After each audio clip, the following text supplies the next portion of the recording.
Today on Face the Nation, the wind is pushing the oil to the panhandle of Florida now. How much worse can it get? And while the oil keeps on gushing, Tony Hayward, the CEO of BP, took a break and went yachting in cleaner waters off the coast of England. Is it time for him to go? Is the $20 billion BP has put in escrow enough to meet the damage claims? Just two of many questions for Alabama Senator Richard Shelby, who toured the region yesterday, Florida Senator Bill Nelson, Congressman Joseph Gow of Louisiana, and Senator Barbara Boxer, chair of the Senate Environment Committee. I'll have a final word today on the high price of gas. But first, day 62 of the disaster in the Gulf.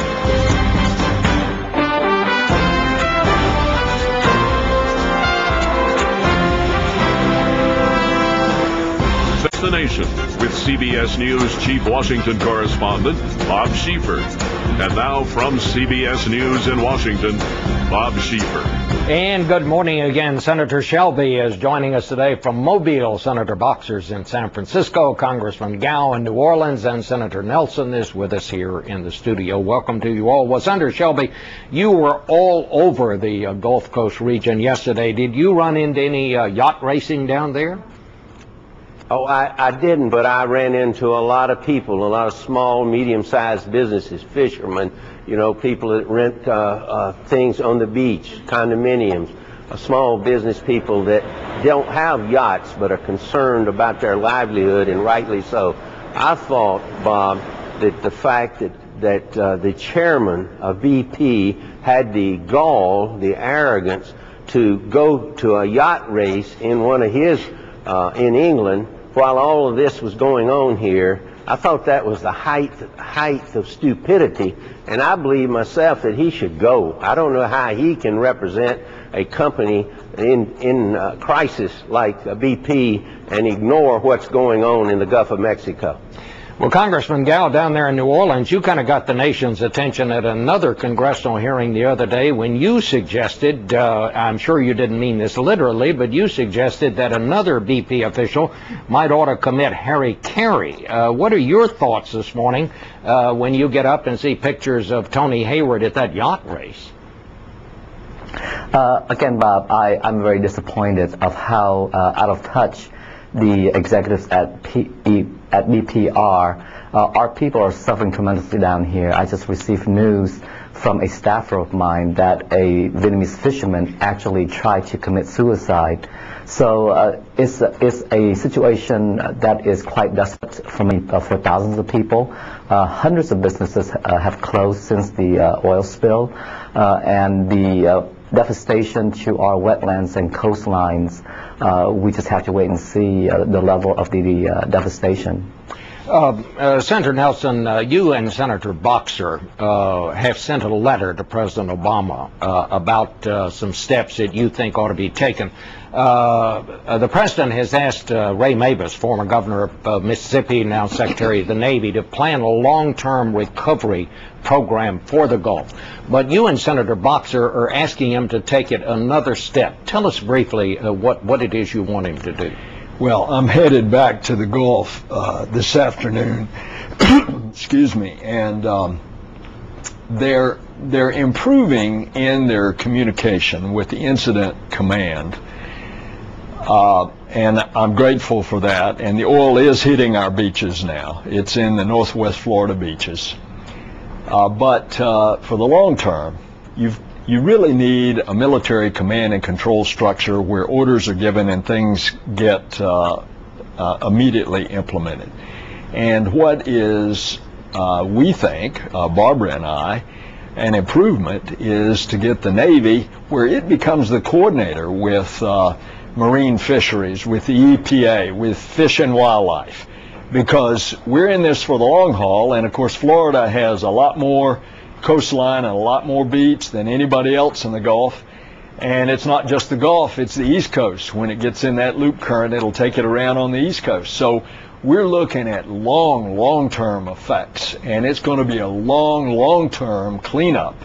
And we have to have that command and control where things get done immediately. And in other words, instead of the Coast Guard trying to coordinate, you would the Navy to be the overall coordinator. Tell me what led you to decide to do this, Senator Boxer?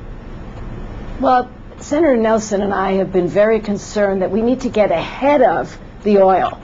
And coming from a coastal state, and we have a $23 billion coastal economy, Bob, and it, you know, the fishermen, recreation, tourism, we can't put that at risk on the West Coast, just like my colleagues on the East Coast and in the Gulf are struggling to make sure that those industries stay alive.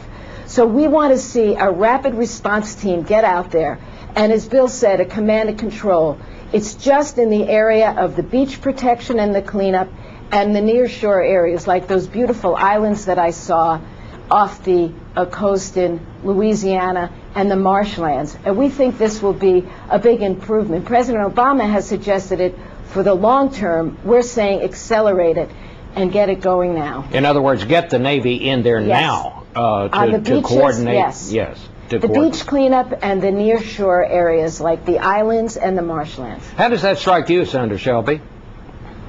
Well, I like to see the matrix. I'd like to see how it really would work, because maybe we needed something like that 60 days ago, 2 months ago, but there has been progress made by BP, not enough yet to stop the hemorrhaging. But the cleanup effort, even when we stop the hemorrhaging, is going to be huge. And if we can coordinate it with all of our agencies, let's see how it works. Well, it might be a good idea. I'm not sure. Well, tell me about what you found out yesterday. Is this thing better or worse than you thought it was since the last time you were down there? And what did you find out yesterday? I think it's worse for a lot of reasons. A lot of oil has been pouring into the Gulf. It continues to do this as we speak. I saw along the beaches into the shallow water, it looks like the collection of oil down into the sand. And if this is going to go on, it's got to affect marine life. And the cleanup, as Senator Nelson and Boxer said, it's going to be awesome. It's going to be long term. But the number one thing is to stop it. If we can do this, then we can coordinate a plan to say we're going to clean this up. And in your state, Congressman Gal, what's the main thing that needs to be done now? There are a number of issues that we are concerned with.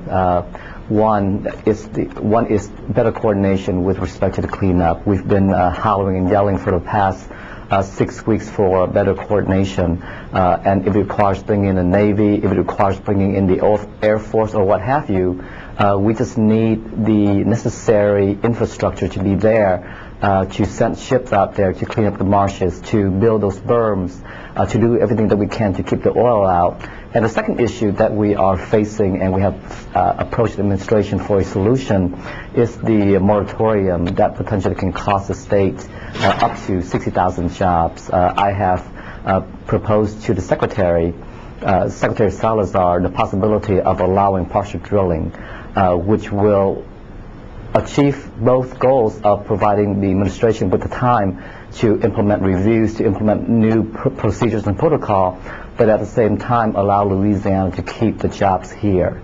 Well, that you bring up